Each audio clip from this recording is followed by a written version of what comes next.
Hey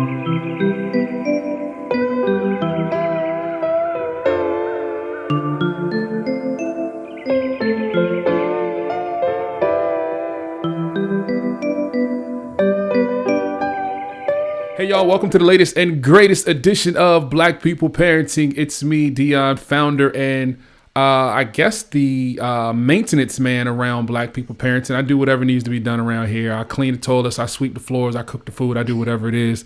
But today I happen to be wearing my journalism hat.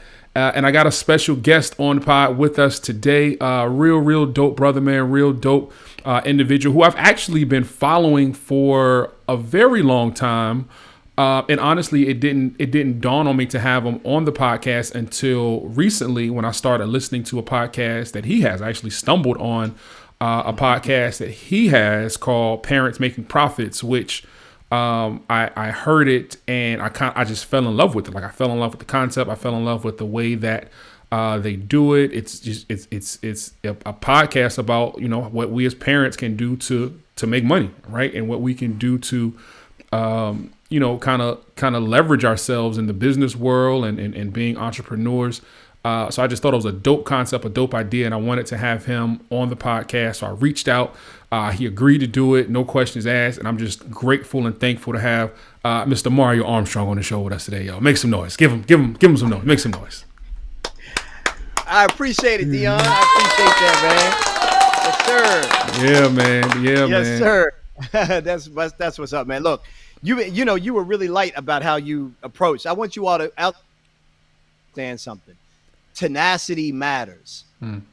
Like, it really matters, because I look back and on July 21st is the DM.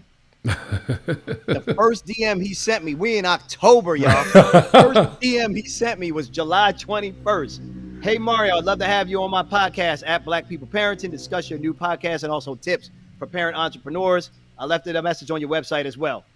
3 days later, I hit him back. I appreciate you reaching out. Apologies for the delay. I looked at the request. Let's look at some dates mid-late August. We start trying to get some dates. Schedules are crazy, and we here now. Yeah. But the point is, we never lost contact. Right. He never gave up on me. I never gave up on him, and we found a time to make it work because we both believe that the information for our community and our culture is really important. But it's just, you got it. Look, first off, I'm humbled and honored whenever anyone wants to reach out and talk to me. So I got to respect that. And I think other people need to hear that, because when people are reaching out to you, whether you see it as a benefit for you or not, shouldn't be the first thing that comes to our mind, even though that's normal. The first thing that should be coming to our mind is thankful. Damn, someone else is seeing something I'm doing and they're asking me to be on their platform. Right. The least I could do is try to figure out a date that we could show up. I didn't hit you back and say, hey, man, how many subscribers you have? Right. Facts. I didn't hit you back and say, you know, what's your reach like? You know, what kind of platform you got going on? Facts. I didn't try to qualify you and validate. And I'm not saying it's wrong for people that really care about their time in that way. That's just not how Mario moves. Right. I just recognize real on real. And I'm like, nah, man, if we can get a date, we're doing this. Yeah. And I just wanted people to hear that tenacity, and I wanted people to hear on the flip side what that should feel like to be grateful and just get it done. Yeah. Get it And done. you know, a lot of times as entrepreneurs and people who are venturing out in business, we kind of get distracted when we hear the word no, right? No can kind of throw us off of our game. And honestly, you know, just to be transparent, one of the things that I've learned just from listening to your podcast is, you know, you don't have to accept no, right? You don't have to accept no. I've heard you tell stories of hearing no several times, 10 times. And then, you know, the 11th time is when you get the yes and all of those things, and just hearing no, but having the wherewithal to stick with it, man. And I think it was important to me to have you on the show because I think that your journey is super dope, right? Because I became familiar with you some years ago as like the tech guru, like gadgets and talking about the new phone and all of those things. And that's what made me start following you. And, you know, now to see that you've gone on to win 2 Emmys and you're doing so many dope things. Talk to us a little bit about your journey, because I'm sure you've heard no a lot on your journey. Talk to us about your journey as an entrepreneur, because as parents, we're juggling so many things that we don't always marry the journey, right? We look to marry the results, right? but we don't marry the journey. So talk to us about your journey as an entrepreneur. So this is a really great question that you're bringing up, man. So the first thing I want to address is that factor of no. When we get, and then I'll talk about the journey because you brought this up and this is so critical. When we as entrepreneurs get no, you said sometimes it's also a distraction. Like we get distracted by the no because it throws us off our game, which is absolutely true. Another thing happens when we get a no. Some people get relief. What I mean by that is it took everything in them to get to that point to even make the ask. It's hard for them to make that ask. They're not used to doing it. They don't want to do it. And they got the courage and everything to get up there and do it. And then they got the no. And they're like, man, I just did it. I'm okay. Thank you. Goodbye. Like they actually are happy and satisfied because they can now relax from the stress. Right. And what I'm here to say is that whenever we get a no, there's two no's that you're going to get in your life. There's a no that people are going to say the same no to you all the time. Your price is too much. Your price is too much. Your price is too much. Right. Then you know what? Your price is probably too much. The market's telling you your price is probably too much. Adjust. But if you're getting the other no, which is everybody's telling you something different, your price is too much. I thought you were going to have these features. I thought you also had it in blue. Or I thought, can you do it at a later time in the year? When you're hearing different no's coming at you, you got to probe. You got to probe and you got to probe. You have to ask for every no 3 whys. 3 questions for every no, because that helps you get to the root of the real obstacle that they're saying. It's very easy for people to say no. It's difficult sometimes for them to tell you the true reason as to what that no is. But when you can find out that source, it can help you navigate that relationship to get to a yes. So I just think it's really important because, you know, we talk about this whole thing of no because it takes so much courage. And if you want to be successful in life, you're going to have to learn how to ask. You just have to. And the reason, the way I can do this, Dion, and you say, well, how do you get that resiliency to keep going? It's not the cliche motto that everybody uses as a quote. That cliche goes like, as long as you're getting no's, you're getting closer to a yes. No, you're not if you're pitching it wrong. Right. And no, you're not if you're pitching it to the wrong people. Right. So you got to know who you're pitching to, and then you got to understand how your pitch is being received to understand if you need to tweak it. So no, you just pitching it wrong isn't going to get better. You could keep shooting foul shots all day, but if your form is off and you're not correcting your foul shots, I don't care how many times you shoot, you're not going to get better at foul shooting. So when I think about this power of no and this resiliency that we have to have, there's one question that I use to try to keep me on my game to not let no's knock me down. And that simple question is, who am I fighting for? Beyond me, beyond my kid, beyond my wife, beyond my family, beyond me, who am I fighting? You're going to fight for yourself for self-preservation. You're going to do that anyway. So beyond you, who are you fighting for? So when they tell me no, it's like, okay, I'm going to ask these 3 questions and try to get to the root of it. If I can't solve it, I'm moving on to the next one. Why? Because there are people out there that need me to produce this program that I'm trying to put out there. There are people that need you to put that event on. There are people that need you to put this podcast on. There are other people that are relying on you to show up. And I believe in that. So that's who I'm fighting for. That's why I get back up. And I think, you know, that's dope. You just made me think about something, and I want you to answer this for me. We and by we I mean Black folks. We come from a culture where the majority of us were raised in households where our parents or whoever we were living with, they went to work 9 to 5. They came home, they made dinner or they ate dinner. They put the kids to bed, did whatever they had to do. They woke up the next morning, they did the exact same routine all over again, right? So I have this conversation a lot about the culture that we were raised in, a lot of us, doesn't necessarily lend to us having the spirit of being entrepreneurs, right? It doesn't, it's scary, right? So when we talk to our elders a lot of times and we say, well, you know, mom or granddad or whoever, I've been at my job for 15 years, but I'm going to step out on faith and try this new thing on my own, right? They look at us like we're crazy. Right. How can we overcome what for years has been culturally accepted for us not to take those risks, so to speak, and to say, this is what I'm going to do. This is an opportunity. This is my life. This is the only one I'm going to get. I'm going to take that chance. You have to present your ideas as if your family are stockholders in your company. Let me give you an example. Most of the time, what we do is we say, hey, Ma, hey, Grandpa, here's what I'm planning on doing. Here's what I'm thinking about going into. They don't have any, unless they've been entrepreneurs, they don't have any understanding of what that's like. Who's going to pay your health benefits? What about the kids? And the economy is in shambles right now. Like, what are you talking? Like, it's all this fear because, and I'm not saying it's not justified. I'm not here to judge anybody's position on it. It's what you're saying. It's the facts of how we were raised and the conditioning of the consistency of getting that check and having those benefits and being kind of content, if you will. Doesn't mean we weren't trying to move up in the ranks, just means that was kind of the structure that was really wrapped around us. And that structure is more comfortable. And so what happens is other people's fears are being projected onto you. But yet you're out here seeing different models of success. You're out here seeing different people doing things that you have an interest in or have an aptitude for or have an expertise in. And you're seeing them monetize this stuff. Now, they may be doing it as a side hustle right now with the intent to make it their main thing, or somebody's doing it as their main thing. But you're seeing things that they weren't exposed to. And so now you're like, hold on. I see a different opportunity in a different lane for me, and I want to go after it. I thought this through. I'm not just randomly coming up with this, and here's how I thought it through. That's all sounds great.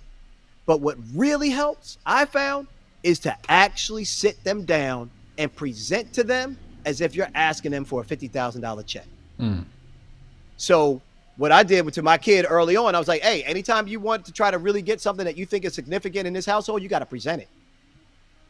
And so at an early age, even when he wanted a dog, here comes the PowerPoint, Mom and Dad, 10 years old. I want to get a dog. Okay. Where's the PowerPoint? Week later, the PowerPoint's there, right? And he's presenting to me, and it's a really easy framework. All you got to do is have a PowerPoint for any of your ideas to further communicate to your family, which needs to understand that you actually see something and that you get it. They may not get it. That's not the point. The point isn't to convince them. The point is to educate and inform. They're going to do their own thing, but at least you educate and inform. And if you can answer who, what, when, where, why, how, 6 slides, at least they see, well, damn, Dion's done his homework. Right. He at least did the research. Right. He at least knows when he's planning to do this. Oh, at he's least not doing this sound tomorrow? like you know what he's talking about. He sounds like he knows what he's talking about. At least he's saying he's going to do it 6 months from now. So he's got an exit plan. Sounds like he's got an exit strategy. He's going to save some money, blah, blah, blah. So I just think that's because what happens is we end up having dream killers in our home that don't realize that they're dream killers. That's a bar. Like, and one of the things that I think that's important, speaking of being in the home, and I want to know what your thoughts are. I think it's important that we train up the next generation of leaders, right? I have an 18-year-old daughter, leaders and entrepreneurs. My daughter is 18. She started her first business when she was 16, I believe. But for me, it started out planting those seeds when she was selling Girl Scout cookies. Once I saw that the Girl Scouts were getting these kids to kind of push these cookies, and they were getting all the profits, and all the kids were getting was like a bracelet and a badge. Right. I told her straight up, I said, yo, you can start like coming up with your own recipes to make some brownies and some baked goods. We can set up outside of the barbershop, and we could run through these. We could get to it. Right. So I started planting those entrepreneurial seeds early. Do you think that it is important? Because let me say this, this next generation is coming up. They not scared of nothing. Right. They don't fear a thing. Right. Like she just went away to college. She started her own business selling hair products and bonnets and all of these things. And she, designed her logo on Canva and did this here and printed it out on Vistaprint and had all of the things in order with a little bit of guidance from dad. But she was never afraid to step out. Like she worked hard, spent her own money to invest in her business. Why do you think it's important that we teach our children how to be entrepreneurs, right? Why do you think that's important? because it's important to teach our kids to be entrepreneurs because the skill set of an entrepreneur is to solve a problem. Period. End of story. It's not how well do they memorize. It's not how well do they pay attention. All of that's irrelevant if they know how to solve a problem. So that means you have to assess, well, what's the need out there? Is it something I just think that people need? Or is there market research I can do to determine that need? Right. Oh, well, look at the Girl Scout cookie. People are buying Girl Scout cookies, yeah, partly because they want to support the Girl Scouts, partly because they want their Samoas. So there's a market. Right. Okay, so if people are ready to buy baked goods, why wouldn't they buy my baked goods? So let me test that. What makes my baked goods different than other baked goods? Let's get some feedback from people that are actually buying. And so now I'm solving a problem of maybe my baked goods are gluten-free. Maybe my baked goods have less sugar. Right. So whatever the point is, problem solving is what the educational system is supposed to be teaching our kids to be able to do. But unfortunately, it's become a memorization problem. Right. And a lack of actual real world applied problem solving. But when you ask any kid, I've done this in my STEM programs, science, technology, engineering, math. I've done it in any of these programs. When you ask a kid under the age of 15 what it is they want to do, they will tell you everything. I want to solve the traffic congestion. I want to solve environment issues. Oh, I want to figure out how we can. My cousin had to have his ankle amputated, and it could have been avoided if he had a better diet. Right. I want to be able to teach them how they could have eaten better. I want to teach people so that people don't have to get there. It's like they go straight to like real world issues how can we that fix they it? See. I want my neighborhood cleaned up. I want clean basketball courts, right? I want a nice playground. We want a swimming pool. Go right to what they actually want to see change in. And it just reminds me, like, they're already thinking about the problems. Absolutely. We're not teaching them how to solve them. Right. And so we wait to college to become an engineer and all this other stuff when they could have been learning those traits and those skill sets very early. So an entrepreneur does not mean they have to go out and build a business, family. What I believe is when we are teaching our kids how to be an entrepreneur, we are teaching them the skill set of problem solving, clear communication, and then how to price things effectively so that they can make a profit. Those are skills for life. My son right now is currently applying for grants to fund an event that he would like to put on with some of his students. That's dope. I didn't teach him how to do it. He just observed. And we taught some stuff like you taught your daughter, but I'm not trying to take his credit away from him. Right. But we you taught gave him the foundation, right? That's right. At 10 years old, he had to know how to put together a presentation to tell us why he wants a damn dog in the house. Absolutely. Because I ain't taking care of it all day. So as somebody who is heavy on social media, we live in a time where everyone, of course, has social media. Everybody has IG. Everybody has Twitter or whatever the case, whatever the social media network is, platform of the moment. And a lot of times what we see as people seeing things on social media, right? We'll see, like, if I'm a chef and I'm just starting to try to build my catering business, I go on social media and I see a chef that has 500,000 followers and I've got, 300, right? Or if I'm a motivational speaker, I'll see that somebody like Eric Thomas has 2 million followers. So I'll say, well, let me do what Eric Thomas is doing, right? And what happens is that we fall into this imposter syndrome type of situation where we get on social media and we are acting and imitating somebody else, right? I'm sure there's some Mario Armstrong imitators out there, right? How can we, as entrepreneurs, as people who are trying to grow our businesses, how can we avoid imposter syndrome? And have you ever had any type of brush with that imposter syndrome? Great question, man. So imposter syndrome, for those that don't know, it's really the idea that you aren't prepared for a role that you've been given. You feel less than. So the technical, I don't know the technical definition, but the feeling and the emotion of the definition is, in most cases, we are downplaying our gifts. We are downplaying what makes us unique and what makes us special. And we do that because we may not feel that we're ready or we're not in a position to be ready. And how that happens is because we start looking at comparison. And when we look at comparison, it starts to remind us where we are and where someone else is. And when we get those reminders that we're down here and someone else is up there, it starts to begin that negative spiral of all those things that you were taught early on, or all those programs that were programmed into your head. You don't have the education, you ain't got this background, you don't come from this wealth, you think you're going to be able to do this, and all these things that can get in your way that start to eat at your mental state. And so, there's a Dr. Schlesinger. Oh, I'm butchering the name right now, but the doctor did what was called the comparison theory. And if you Google this, you'll find the comparison theory. The comparison theory from other psychologists and this doctor is that we compare ourselves up and we compare ourselves down. So what that means is we look up at people that we admire and are inspired by. Sometimes that can turn into jealousy if we're not careful, or it can turn into envy. But initially, we're inspired by them. And then other times we compare ourselves downward. When we compare ourselves downward, we're actually looking at other people that are doing less than what we're doing to make us feel better. Prop us up. Right.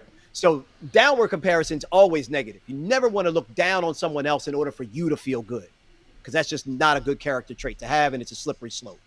So looking for inspiration up and not being jealous by that inspiration, that's the Jedi mind trick. It's an area that I suffered from and still work on. I see other people, even though we've had success, I still see things that I think we should be doing, without a doubt, Dion, on a whole other level. And I'm seeing other people do it. I'm like, that's their journey. First off, Mario, remove the comparison. You don't know what someone else's blessings have been, and you don't know what their burdens to have those blessings have they gone through. So you don't know what someone else has gone through to get where they are. And what I've always found is the minute I started comparing myself to somebody else, I said, Mario, shut up and do the research. Research them. Dig. Go beyond this surface level stuff that we see on social media. Who are they really? How long have they been doing it? And then I start finding these deep, long stories and long journeys. And you're like, man, nobody's an overnight success. Take 10 years to be an overnight success. Nobody, Dion. And so you realize, like, hold on, I'm comparing myself to others. And I know everybody says, oh, well, you should only compare yourself to yourself. Let me tell you, we are beings that are driven by social connections. We like to click with our tribe. We like to hang with our people. So comparison is normal. How we read people walking across the street. Are we safe? Do they look like they say? We doing all this stuff really quick. So my point is, we're doing all these calculations, and it's hard to just turn that off and be like, oh, you should only compare yourself to yourself. If you believe that and you actually can put that into action, you are better than me. It's taken me a long time to actually work on that consistently and then actually believe that. So now what I do is I really go into being happy for that person as much as I can. Like, oh man, look at them. They doing something. I'm excited that they're doing something that I want to do too. And I'm glad they getting it, because that doesn't stop me from getting mine. And I just think that a lot of times, especially in our culture, we have been given less chances. The system has been rigged against us. The institutional racism and things that have happened that make it harder for us to actually maneuver in the same way. So therefore, when we get something, many of us can have that feeling of, I'm not sharing, I need to hold on to this. Right. And I don't disregard that notion and that understanding. Like, I get what the psychology of that is doing, but I also understand that the world is big, and that is a lack mindset, not an abundant mindset. But we've been conditioned so bad that we feel like we have to protect, and therefore we don't share, we don't give, we don't do these things. And so I think when we look at others, we can run into these negative spirals that bring us down into those depths. So yeah, I've suffered from it. I haven't suffered so much from imposter syndrome, which is if someone puts me in the game and I'm not ready, I'm going in that game and I'm going to do my best to be ready. I'm not going to be like, coach, I don't think I'm ready. Put me in the game. Let's do like, so imposter syndrome is like, if somebody sees something in you, y'all, don't shut down what they see in you because you don't see it. No one gets to determine your destiny. You do. So if someone is saying, hey, Dion, I think you'd be perfect for this opportunity, and you're like, man, I don't have any background really with that, but they see it in you, man, you better answer that call. You better Absolutely. answer that purpose that's calling for you. Absolutely. That's you, man. That's a bar. So, comparison is the thief of joy, right? And one of the things that I do when I feel myself getting into that, because it happens to the best of us. We see other people who are doing something similar, or something that looks like what we're doing or what we want to do, and we say, "Man, I'll be glad when it's my turn," right? But for me, I look at it like, "Oh, well, he got his blessing. That mean God in the neighborhood. God in the neighborhood. Like he down the street. He Love coming. it. Like God Love in the it. neighborhood. Like he That's might the be right attitude. Thank you, three, bro. I'm four. gonna use that. He 3, 4 houses down, but he coming. Right. That's I'm all gonna that means. use that, Dion. That's Yeah. really good. I hope y'all pick that up, because that's really powerful right there. That's a moment right there. Y'all need to Yeah. write that one down. Yeah, and I think that's important, man. So I want to talk to I want you to talk to the people who are having difficulty finding their gift, right? Because I feel like you have been able to tap into your gift. I was fortunately able to tap into my gift of communicating and kind of building bridges and helping parents build relationships through my own journey in parenthood.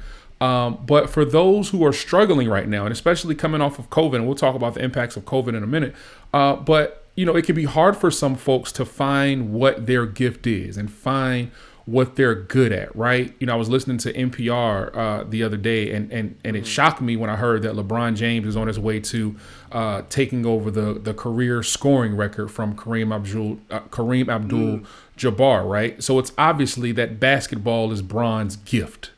Right. So and a gift that he has cultivated and Yep. used very well. How do you not only find your gifts, but how do you hone those things within you to help your gifts sort of make room for you, right? Because your gifts are supposed to make room for you. So how do we get to that point?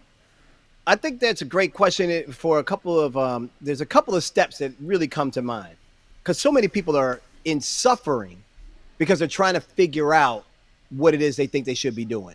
And I understand, and I have empathy for that, because what they're saying is, I know I got something burning inside of me. I can feel it, but I don't for some reason can't put my finger on it. The first thing that I would say to someone that's not really sure of their purpose right now is that you're looking for it, and that's the problem. What I'd rather you do is actually take a look at what you already are great at. And this is going to be a difficult question for people that have been conditioned to look outside of them for the greatness to try to figure it out. So what you have to now do is ask family and friends and your peers. You send a text. Hey, y'all, what do you see as my skill sets? What do you see me being really great at? What do you see me being good at? And you let that information come back to you. And I guarantee you, when I do this exercise with any of my students, they come back with like, I had no idea that they thought I was great at interior design. I just be making recommendations really quick. I just know that you need to go to IKEA, or you need to go to this place, and you need to put a bookshelf there and a red painting here. Like, it just happens. They never even thought about like, oh, so wait, so that's my gift? I need to figure out how to monetize that? Like, too often, the gift is so in front of us that we can't see it. So we have to ask other people what they see in order for us to see what comes to us so naturally. Jay-Z's another perfect example. He can write rhymes without writing them down. Incredible storyteller, incredible rhymes. But he's out there selling drugs because that's what he saw in his environment was a means to an end, to make money, to live. That's what he thought it was.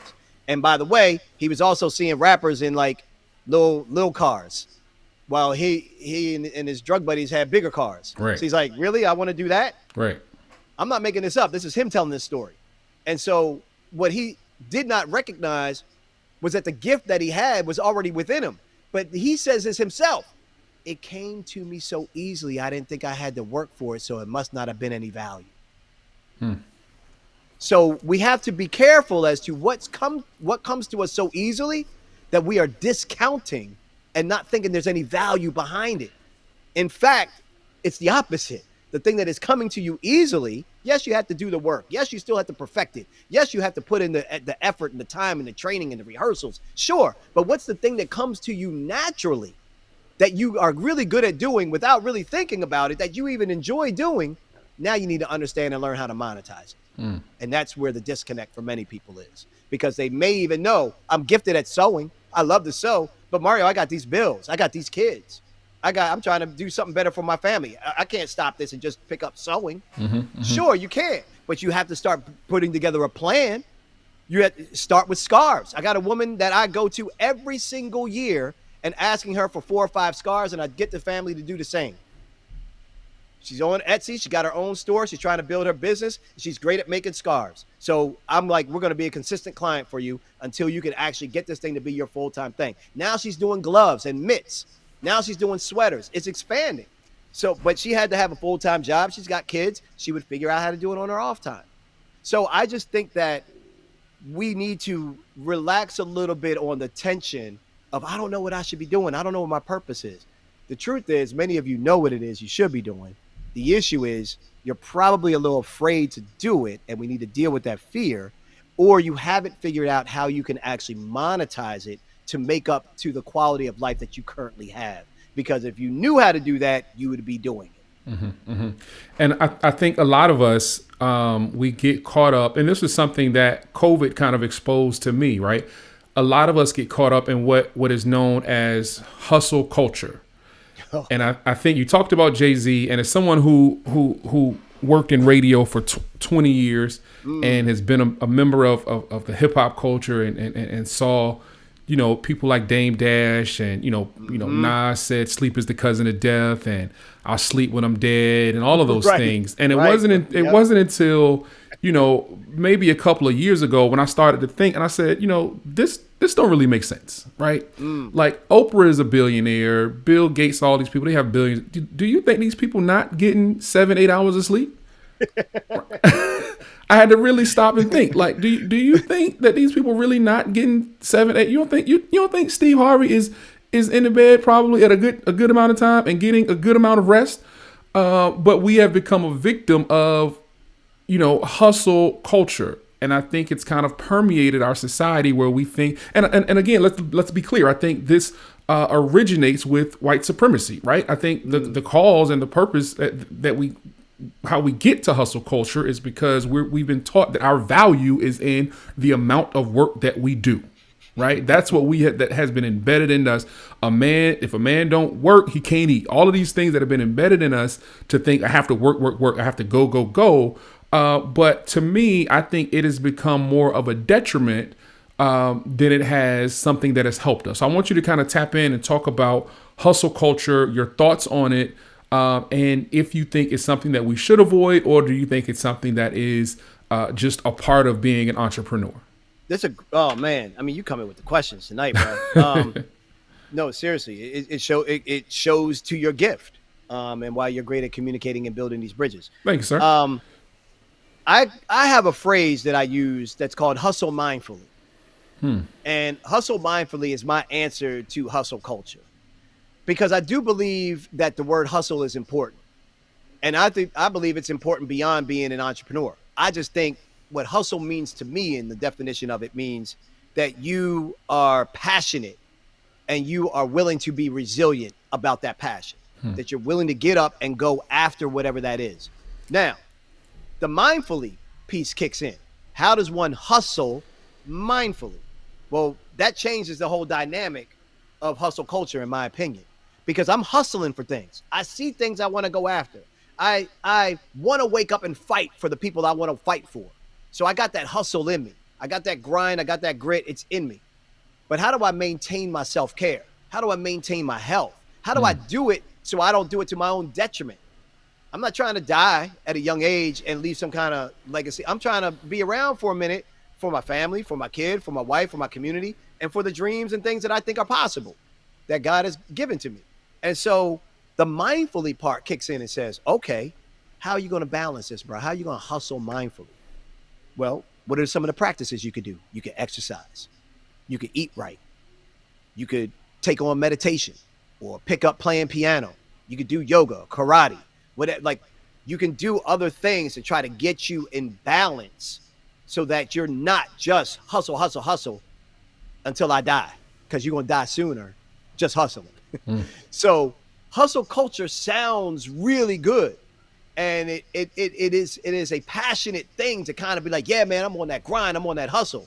But it's like, I'm also hearing entrepreneurs and people that I talk to, and I'm like, how many products do you have?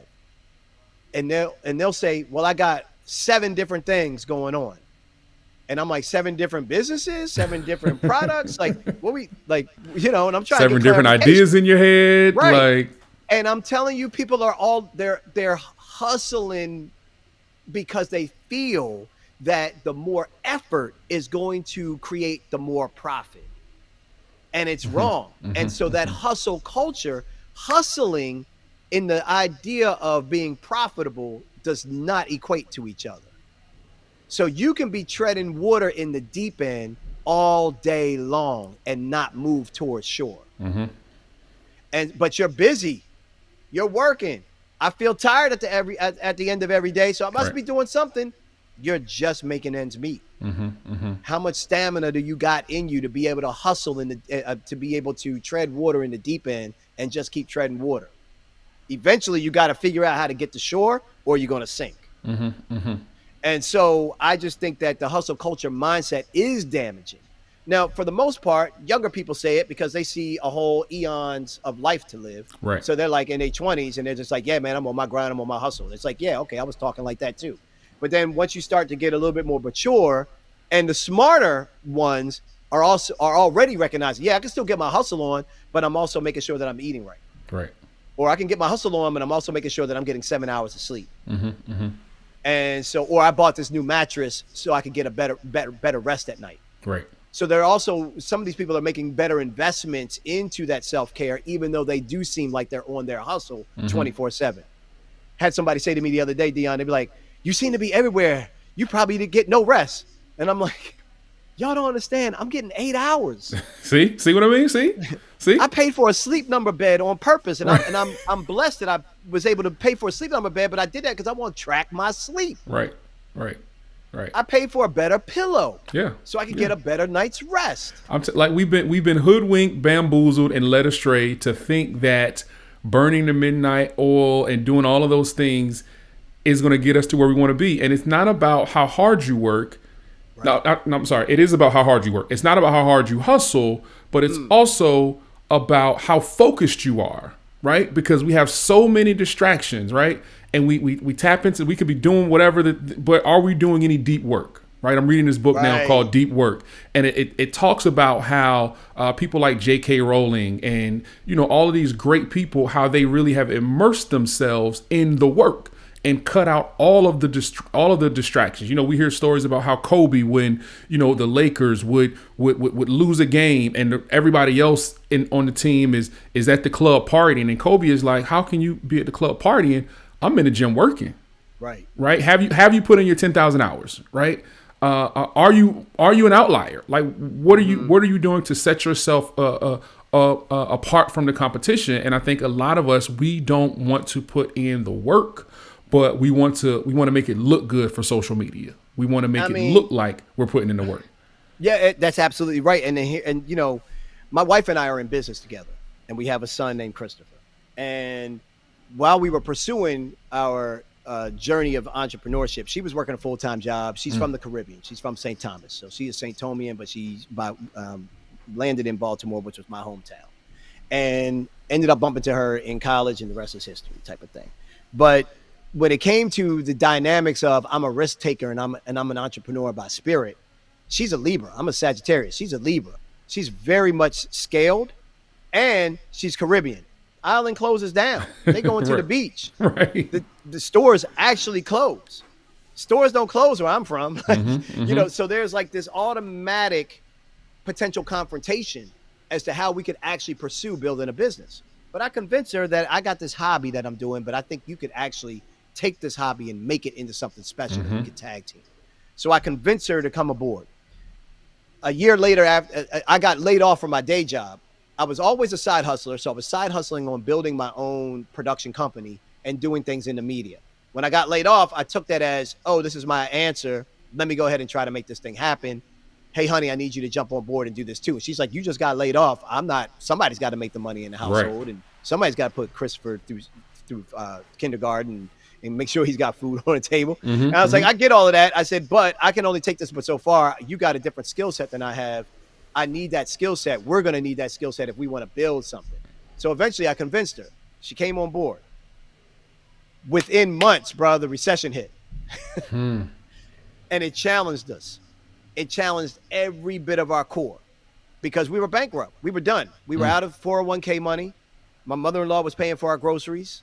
I'm now feeling as the father a failure because I convinced my wife to come and do this idea. This idea isn't panning out, and we see no, and like we're like, how can we keep the house from being taken? Right. How old were you? How old were you at this time? This is important. That was 10 years ago. I was 33. Okay. I think that's important. I think that's important. 33, 34. Right. When that went down. And so, yeah, we got that right. I think I got that right. But that's right. It's important to understand like the trajectory that's taking place and how many years it took to kind of build. Because here we are today with, Emmy awards for productions that we've been able to create on our own ideas. No one gave us this Emmy. We had to earn this damn thing because, in fact, all the networks that we were pitching the show to told us no. And this is while I was actually on TV on these networks. So these were networks that were paying me to actually appear. Y'all got to understand the psychology. They were paying me to appear. They liked my work on air enough to pay me. But then when I pitched them the idea, they couldn't see the vision. And I'm not holding them, they just couldn't see the vision. It happens all the time to creators and people that have ideas. We just decided to do it on our own and keep pushing. Right. So we can bounce back from being bankrupt, being no money, mother-in-law paying for our groceries. My godmother is the one that's paying for my train ticket to get me from Baltimore to New York to try to make the dream happen because we couldn't afford it. And we're going through that. And so I think it's important that we understand these journeys that as entrepreneurs and as parents, I know a lot of parents that won't or haven't found the ability. They start to live through their kids because they've already given up on their own dreams. Wow. And I understand why and how that happens. So I'm not judging it. So if you're listening to me right now and you feel that way, this isn't a personal attack. Please don't take it that way. It's coming from a place of empathy and understanding. I didn't say sympathy. I said empathy and understanding. But you still got dreams in you.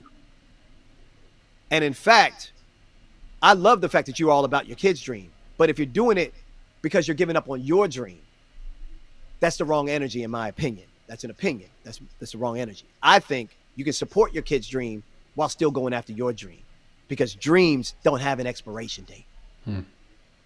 We give it that. And so I see a lot of parents sometimes give up on a gift that they are so talented at because they think that they already had their time. And I usually find these people are like, ones that I'm training or talking to, they're like 45 and up, or, they got a couple of kids, or they're like in their 50s. Right. And they feel like, that time has come. So now my job is to put it into this. And it's like, I get that. That is your job. That will always be your job, but you still have you. Yeah.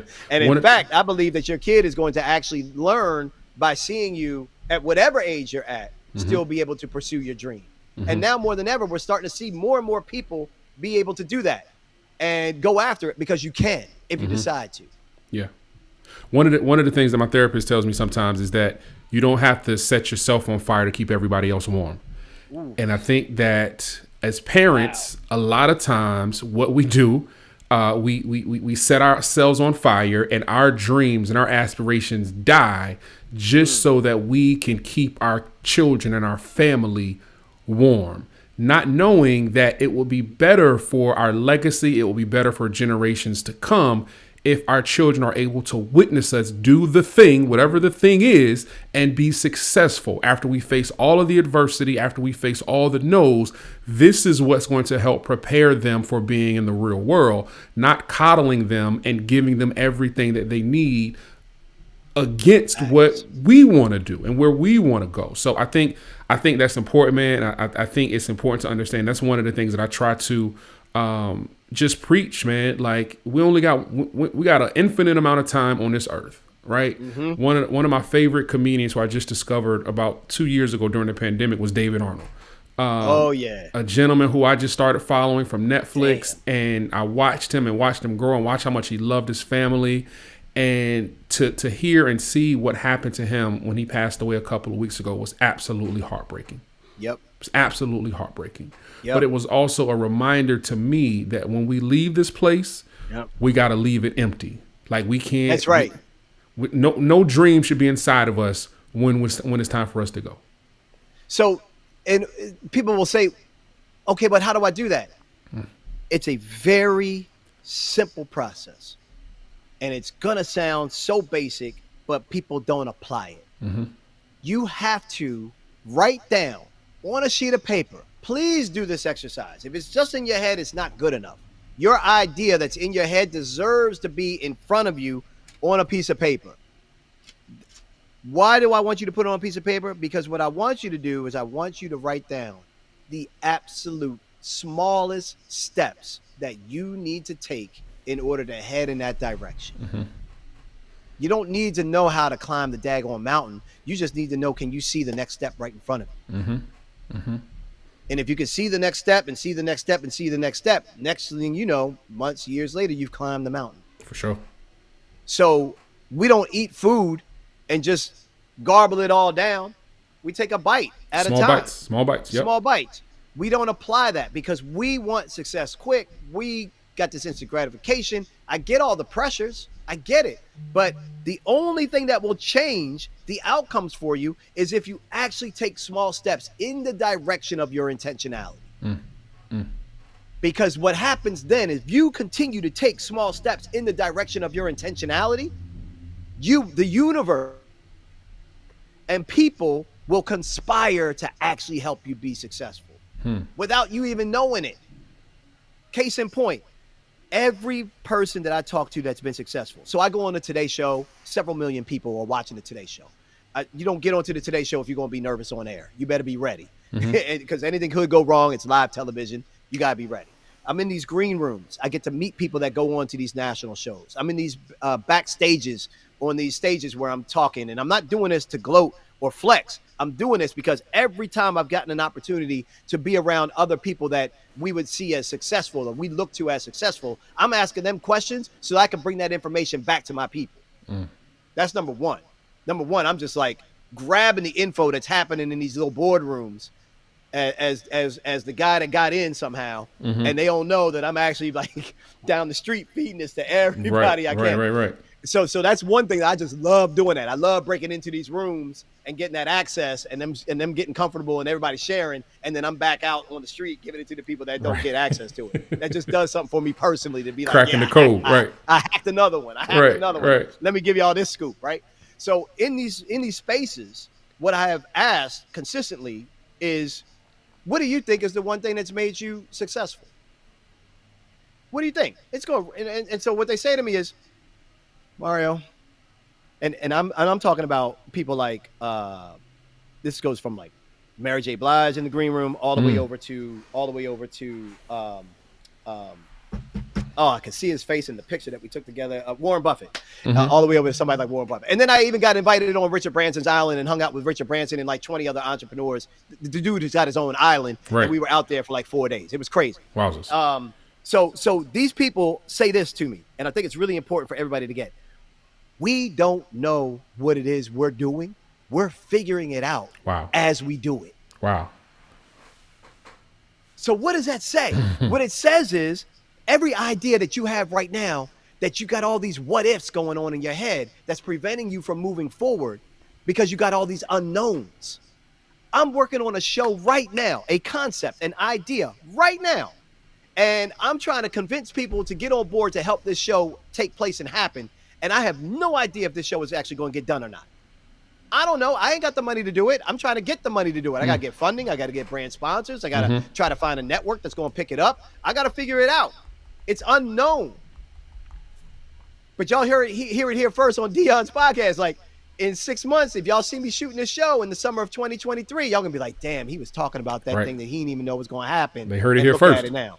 And even before that, if y'all follow me on Instagram at Mario Armstrong, I'm going to be taking you into these meetings. Like next week, I got meetings with these production companies. They don't know that I'm actually going to be asking them, can y'all do this? Can y'all do this pilot at a discount? Can y'all do this pilot maybe even for free? Can I put 50% of our energy and time and sacrifice into it? And y'all put 50% into it, and we actually create this pilot together. And if it gets funded, y'all are the production company on record. Like, I'm going to take you in to show you how I try to make these deals happen. I'm not trying to get over on somebody. I just don't have it right now in that way that I want to spend that money in that way. It doesn't make sense. Right. I'm trying to find somebody else that's on my same equilibrium and on the same vibrancy. Because I'm doing a show that's being done in Baltimore City. I'm doing a show that's going to be done at a high school. I'm doing a show that's going to be interviewing accomplished people. Some of them have come out of that high school, like Jada Pinkett Smith came out of that high school, Tupac, and a bunch of other people came out of this high school out of Baltimore School for the Arts. And it's going to be a positive thing to do in the city that's normally looked at as only The Wire and Homicide. And so if you're a production company and you see the vision and you're like, yeah, that sounds like a great show, that thing should be out there. Perfect. Put your money where your mouth is. Give me 50% sacrifice on your end, 50% on my end. Let's make a pilot. And then if that pilot gets us a green light, you're going to be the production company to shoot this thing. Stuff like that happens in our industry all the time. People just don't know. So I'm going to start teaching people through transparency how I'm asking for things so you can see how you could be asking for things. Because I don't know what I don't know, and I'm making it up as I go, and I'm learning as I'm doing. And then you become an expert at certain things that you've done consistently because now you've learned about those things consistently. But right now, this new venture, yeah, I got some background. I know some certain things I shouldn't do and certain things I should do because I got some background. But will this show happen? It's not a guarantee. It's completely unknown. But I'm going after it as if everything is betting on it. Yeah. Call David Simon. Hopefully he can greenlight it because David Simon is the Wire is the greatest show on earth. So maybe he can get down with it, man. Yeah, that's a great point. It's a great point. I haven't written his name down. I'm putting it down right now. David Simon and Ed Burns. I don't know what I don't know, and right. I just mentioned it to you, and you just dropped a name on me that I had completely overlooked. Yeah. The energy just took place, y'all. Right. It just happened. And Dion is saying it, but he's like laughing when he's saying it. But and I know he doesn't mean it like laughing. I mean, he's like, "Yo, you should really call David Simon." Yeah, absolutely. But in my mind, I'm like, I completely overlooked David Simon. Yep. Now, what if I approach David Simon and he does say that, and then we end up on Netflix? We're gonna be like, damn, we gotta cut Dion a check. Yo, hey man, I know you gotta run, man. I know your time is precious. I'm not gonna hold you too much longer. Thank you, good brother, for joining us on the podcast. If you could, before we let you go, just tell the listeners what are some, because I know you're a tech guy and I want to talk tech just a little bit. What are some tools that you use right now, some tangible tools that you're using right now to help you on your journey? Number one, social media to document what it is I'm doing. Too many people don't want to document because we look at other people and we see their highlight reels. We see what they want us to, how they want to be portrayed. That's good. So therefore, we don't see the nitty gritty. And the problem with that is if we all could have seen how Serena Williams got to being Serena Williams when it was raining in Compton and she didn't feel like going to the courts, but her dad was pushing her to still go, we would understand what it really takes to be a champion. Right. But we see the end result of that. People see the Emmy Awards and they go, oh, man, he's already got it. No, I'm on the grind trying to figure out my next show. Ain't nobody saying, hey, Mario, you want an Emmy. What's the next thing you want to do? We'll co-sign it and give you $300,000 to do it. Like those calls didn't happen. Like it's on me. It's on me. So I'm using social media to document what's important in our business, to communicate that even though it's not professionally clean. In other words, I'm comfortable being transparent to show the journey because that documentation of the journey does two things. Number one, it shows people what we're actually working towards. I'm not talking about it. You're seeing me work towards it. I don't have it. You see me work towards it. Right. Number two, it ends up giving me proof that when something does pop, because something will pop later, one way or the other, because we're just ambitious, then we can show you, it didn't happen overnight. Look at what we had to go through. We recorded it. We documented it. So for me, social media to document some of that stuff is very important. Number two, one of my favorite apps would be CapCut. CAPCUT. Absolutely. Very easy app for you to be editing video and putting it together. Put more reels on Instagram because that's what's being rewarded right now, and use something like CapCut to put that together. Number three, when I pitch people and I'm asking them for help, I use video pitches. I have moved away from just sending emails Right. because everybody else can send an email. So I record a video showing a little bit of my background, maybe some pictures. You could do this of your product, of your service. Show people what it is that you're actually asking them to be a part of. Keep that thing under 2 minutes. Send that instead of sending just an email, and you will get more people to, number one, believe in you because they see what it is you're doing. So the trust goes higher. And that's what we're really trying to trade these days, is for your trust. And so I use dubb.com for that, dubb.com for that. And then, since I'm a podcaster, I'm using like the right equipment. I'm using Shure microphones and things of that nature. And then I would say, lastly, if you're going to be making content, one of the coolest tools that are out there to really help you be more effective with your time is a software called Descript. And if you haven't seen that one in action, it's especially great for people that shoot video or do podcasts or do interviews, because you can simply remove words from the transcript on screen and it will cut it from the video itself. So you don't even really need to know video editing, Right. to clean some of that stuff up. And I think that kind of covers some of my Canva. And I go crazy absolutely. on Canva. Absolutely. You got to go hard on Canva. I was looking at a stat the other day that I was like, let me see, I can pull it up really quick. It was 180 designs are happening per second on Canva. Wow. So people are making their one sheets, they're making their logos, they're making their pitch decks, they're making resumes, their presentations, resumes. They're doing it there. So their menus for their store, like, they're doing it all on Canva, and it's because it works very easy and you can get things done quick. Yeah. So yeah, man, that's some of the tech. Cool. That I'm cool. using. Cool. Well, I didn't say it earlier, but I want to thank you because you gave me some great recommendations on one of the episodes. It was a 2-part episode where you talked about the tools that you use for lead generation. I can't think of them off the top of my head, but there was. So was that like hunter.io? Hunter.io. Yep. And it was a couple of. It was one for LinkedIn. So that listen, y'all. Parents Making Profits is one of the dopest podcasts that I've ever heard, simply because they're giving you so many jewels, like so much game. If you are a business owner, if you are an entrepreneur, you're trying to get things going, Parents Making Profits is the podcast that you need to be listening to.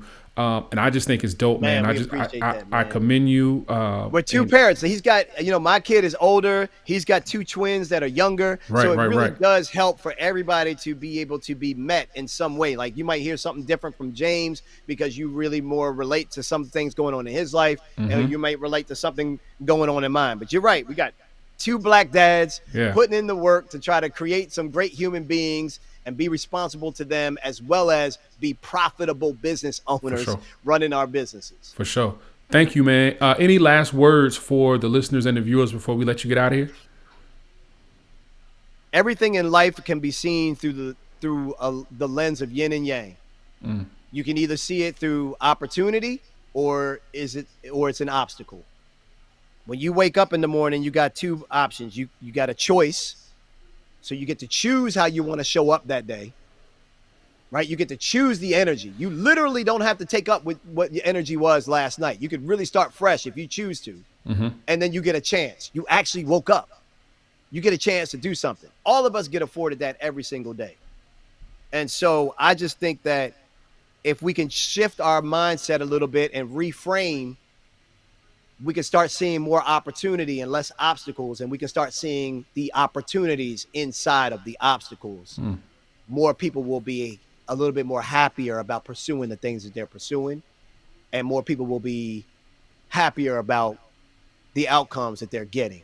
And I think the last thing that I would just say is, please be aware of the thought hangovers. Thought hangovers, to me, are when we are entirely too much in our head and we are listening to our thoughts and we aren't taking action. The one thing that I really want people to leave with is that these thought hangovers are going to deplete our energy. And oftentimes you're in future thought. You're thinking about things before they even happened. But if we can train our brains to kind of stay in the present, I'm only on this podcast right now. My mind is not thinking about the meeting I got coming up next or anything. I'm in here with Dion, and I'm actually trying to see the audience that's listening to this or watching this. So I am completely locked in. No energy is being depleted. When I'm done with this, I'm going to feel drained that I tried to give this podcast interview everything I possibly could to make some kind of meaningful impact to somebody else's life, because my thoughts are clear that this is where I'm supposed to be in the present moment. When I leave this moment, it's in the past. I'm going to the next present moment. Easier said than done. It's a lifetime of practice for people. But if you can just condition yourselves to not get trapped in thought hangovers by just coming back to the present. Past already happened. You can't control the future. You can only control what you're doing in the present moment. Let that hopefully release some stress from your life and give you more power to understand that in the moment, if I'm present, I'm doing the best that I can do. Yeah. Mindfulness is important. And I can't remember if it was you or James on your podcast, who talked about how important that is, being present in the moment when you're with your kids. One of you guys mentioned that, like, when you're with your kids, it should be time spent with your kids. It should just be them. Right. And that's something that hit me. And since hearing that on the podcast, I've tried to remain focused on spending time with particularly my son. My son is 4 and he's on the autism spectrum. With him, when I'm with him, phone is down and it's just he and I, right? And I think that's important, whether we're in the kitchen cooking, whether we're playing, it's important to be in the moment with our children. So I think what you said can run the gamut amongst other things, right? If you're in the moment, it's important for us to be in the moment with our family, with our significant others, because there's so many distractions out there, but we have to be sure that we are in the moment and mindful. And they can feel it. They can feel it. Your son is feeling Absolutely. We underestimate how they feel that. He will never grow up saying daddy didn't understand, daddy wasn't, there, or daddy didn't understand, or daddy didn't give me attention. Like, it's not the amount of time. It's what you do in the time that you have. Absolutely. So if you can really, someone asked me the other day, like, how do you stay balanced? I don't stay balanced. I'm always imbalanced. Here's why. Because I'm only can balance what I'm dealing with at that particular moment. Something else has to be sacrificed. I'm not with my wife if I'm with my kid right now. I'm not working on the business if I'm with my kid right now. If I'm working on the business in this particular moment, I'm not with my wife or I'm not with my kid. But when I'm with them, I'm with them. Absolutely. So I think I'm so glad that you heard that on the podcast, and that really hit you in a way, because that really is letting us know that that's going to trickle down into family culture, and that's what Parents Making Profits is all about. That's what the podcast is all about. Well, we're in this thing together, man. We are trying to change the trajectory of where we are going and where our families are going and how we can do that. I think you, with what you guys are doing, and myself, what we're doing over here with Black People Parenting, have come up with a way to reach people in a very non-traditional way, and we just gonna keep pushing. We just gonna keep pushing. That's it, man. They can't box us in, bro. They can't box us in. Absolutely. We unboxable. We unboxable. We as a people are unboxable. It'll never happen. You can't stop it. We got too much flavor, too much energy, and too much damn resilience. So keep doing your thing, y'all. Keep doing your thing, and keep doing you, Dion, because we need it. Wake up every day reminding yourself and those of your listeners, who am I fighting for? And that'll keep you moving. For sure. Mario, thank you, sir. All right, bro. It's been a pleasure, man. God bless you. Likewise. We will tap in again and have you back on the show at some point to talk about some other things. But for now, in a few months, I'd love for y'all to be like, oh, damn, he's doing the show live from the studio set. Like, absolutely, right. Let's show the transformation. Let's show the outcome, right? For sure. Thank you, good brother. I appreciate it, man. Enjoy the rest of your night.